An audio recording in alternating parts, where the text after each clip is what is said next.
Assalamualaikum warahmatullahi wabarakatuh. Kami dari kelompok 2 dengan Ketua Rapita Suci dan anggota Daya Firmansyah, Panji Aprilian, dan M. Sapa. Assalamualaikum warahmatullahi wabarakatuh. Perkenalkan, nama saya Daya Firmansyah dari kelompok 2. Di sini saya akan mempresentasikan dan menjelaskan mengenai perancangan interface arsitektur menggunakan TOGAF pada UMKM Eman Grosir. Nah, di sini saya sebagai pemateri pertama, kita langsung masuk saja ke materi pertama, yaitu mengenai latar belakang. Nah, untuk latar belakangnya sendiri yaitu UMKM Eman Grosir adalah suatu jenis usaha yang menyediakan suatu kebutuhan pokok dari mulai beras hingga bahan sembako. Nah, dalam menjalankan aktivitas usaha Eman Grosir ini ditemukan belum adanya penerapan sistem informasi atau teknologi informasi secara keseluruhan untuk mendukung kegiatan operasionalnya. Nah, hal itu menyebabkan aktivitas pelayanan usaha Eman Grosir menjadi terhambat. Beberapa masalah lainnya yaitu belum dapat terintegrasi antar sistem, ketersediaan informasi yang belum lengkap, serta pembangunan yang sebelumnya dilakukan hanya berdasarkan pada kebutuhan saat itu, sehingga sistem yang dibangun bersifat tumpang tindih. Nah, usaha Eman Grosir perlu terlebih dahulu membuat perencanaan yang matang guna menghindari resiko kembali gagalnya pengembangan sistem. Perencanaan arsitektur enterprise pada penelitian ini menggunakan TOGAF dengan metode ADM atau Architecture Development Method. Nah, untuk yang materi kedua yaitu mengenai landasan teorinya.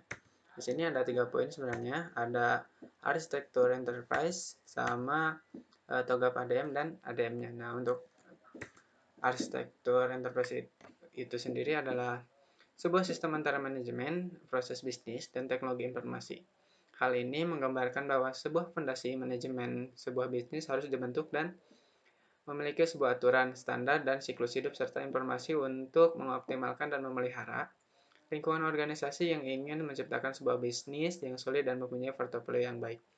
Nah, untuk TOGAF-nya sendiri, TOGAF ADM atau panjangan dari TOGAF itu adalah The Open Group Architecture Framework. Kemudian untuk ADM-nya adalah Architecture Development Method.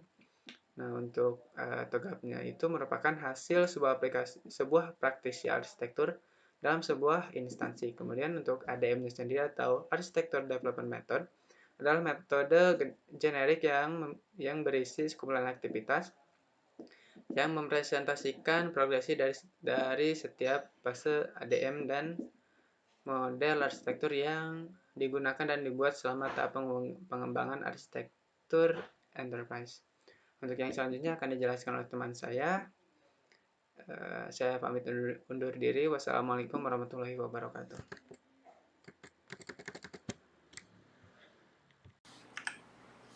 Assalamualaikum warahmatullahi wabarakatuh. Nama saya Sapa. Di sini saya akan melanjutkan presentasi dari teman saya yang sebelumnya mengenai Arsitektur Development Method (ADM) atau ADM. Arsitektur Development Method ini merupakan sebuah metode yang berisi sekumpulan aktivitas yang digunakan dalam permodelan pengembangan arsitektur perusahaan. Metode ini juga dapat digunakan sebagai panduan untuk merencanakan, merancang, mengembangkan, dan mengimplementasikan perusahaan tersebut. Terdapat 9 fase yang ada dalam ADM, dan ADM bersifat iteratif, dinamis, dan berkelanjutan, seperti gambar di samping, mulai dari preliminary dan selanjutnya dari A sampai H. Yang terakhir ada requirement management, itu ada fase TOGAF ADM. Dan selanjutnya bab 3. Yang pertama ada observasi, ada wawancara, ada studi dokumen, ada tinjau pusaka. Untuk observasi dilakukan untuk dapat mengetahui secara langsung prosedur yang berjalan saat ini dan memahami permasalahan yang muncul berkaitan dengan prosedur pelayanan UMKM Eman Grosir. Observasi dilakukan untuk mengetahui sistem kerja dan dari UMKM Eman Grosir tersebut yang digunakan saat ini. Untuk wawancara digunakan untuk membantu mencari informasi. Jadi kita menggali informasi yang berkaitan dengan kegiatan usaha UMKM Eman Grosir. Wawancara dilakukan dengan pihak-pihak yang memahami atau yang tahu dan menguasai informasi yang dibutuhkan. Untuk studi dokumen, sebelumnya ini maaf ya, agak ketutup sama facecam. Jadi studi dokumen itu pada penelitian ini dilakukan dengan membaca dan mempelajari buku-buku dan referensi teori lainnya yang berhubungan dengan arsitektur enterprise, framework arsitektur enterprise, serta buku-buku yang mengandung topik perencanaan arsitektur enterprise yang dibahas pada penelitian ini. Dan yang terakhir ada tinjau pusaka. Tinjau pusaka adalah meninjau penelitian-penelitian sebelumnya yang udah ada untuk menghindari pembuatan ulang penelitian atau untuk menyempurnakan penelitian sebelumnya. Tinjau pusaka dilakukan guna untuk mengumpulkan dan membandingkan beberapa hasil penelitian sejenisnya. Jadi kita rekap. Oke, selanjutnya akan dijelaskan oleh teman saya yang lain. Warahmatullahi wabarakatuh. Sebelumnya perkenalkan saya Rapita Suci. Di sini saya akan melanjutkan pembahasan.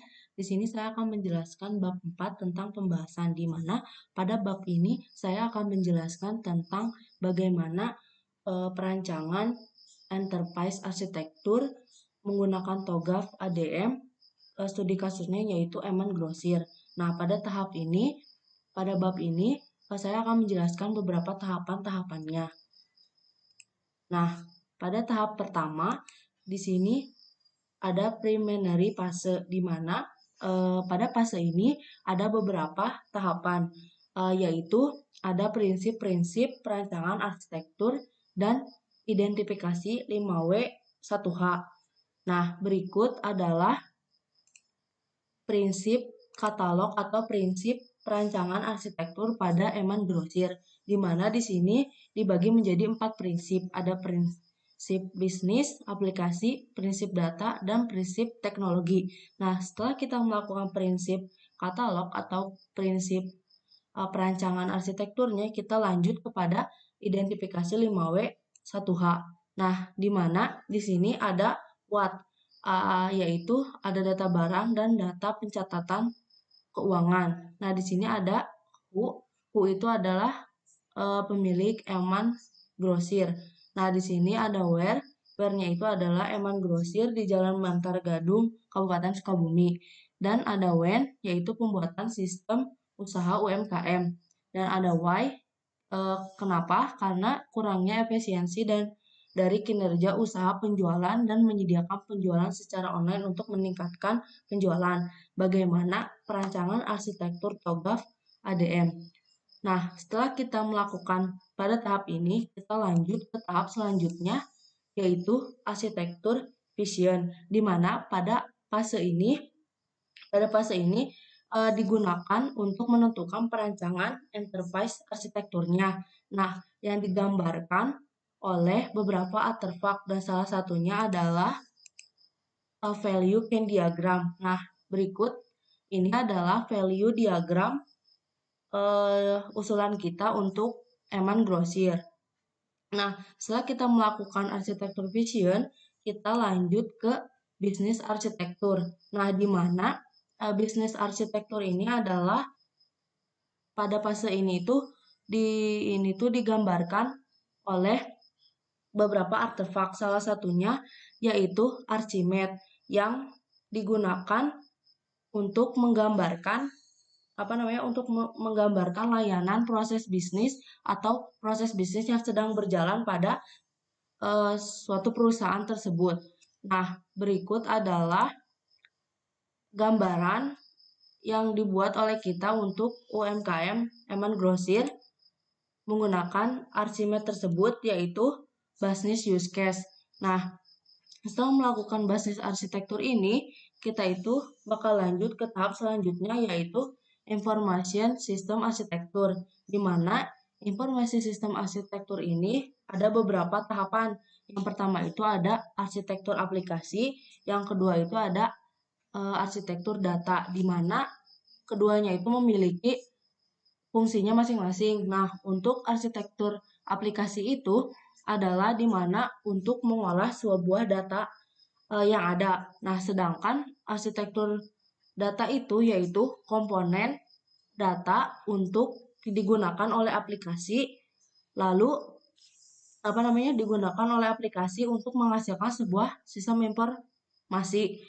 Nah, berikut adalah informasi sistem arsitektur pada UMKM Eman Grosir. Nah, dari informasi sistem arsitektur juga bisa menggunakan beberapa artefak, salah satunya adalah application communication diagram. Baik, sekian dari saya. Terima kasih. Selanjutnya akan dibahas oleh teman saya selanjutnya. Assalamualaikum warahmatullahi wabarakatuh. Perkenalkan, nama saya Panji Apelian Pamungkas. Di sini saya akan melanjutkan presentasi dari teman saya sebelumnya. Di sini kita masuk ke bab B, yaitu tentang teknologi dan arsitektur. Fase ini mendefinisikan teknologi yang akan dibuat pada sebuah proyek untuk mendukung visi arsitektur. Komponen utama teknologi arsitektur yaitu hardware, software, dan infrastruktur jaringan. Salah satu artefak yang dihasilkan pada fase ini yaitu environment dan location diagram. Untuk diagramnya sendiri bisa dilihat di gambar berikut ya, seperti itu gambarannya. Kemudian pada bab selanjutnya yaitu opportunities dan solution. Pada tahap ini akan dievaluasi model yang telah dibangun untuk arsitektur saat ini dan tujuan yang akan dibangun.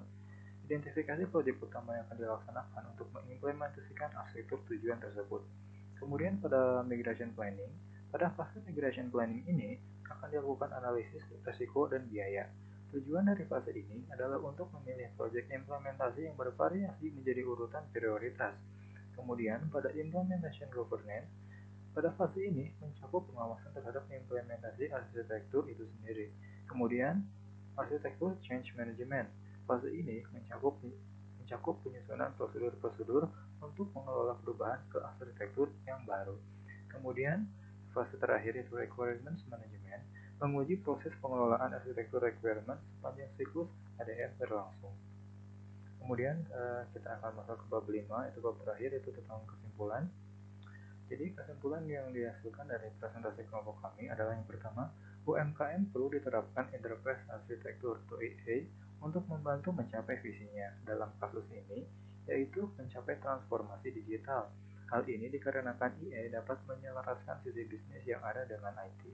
Kemudian yang kedua, penelitian ini membuat suatu perencanaan arsitektur enterprise menggunakan framework TOGAF dengan metode ADM agar lebih terstruktur.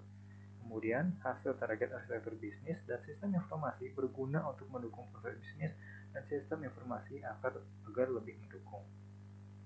Kemudian juga, agar memaksimalkan manfaat sumber daya manusia dengan strategi yang sangat efisien. Terima kasih, mungkin segitu saja presentasi dari kelompok kami. Mohon maaf bila ada kesalahan. Wabillahi taufiq wal hidayah. Wassalamualaikum warahmatullahi wabarakatuh.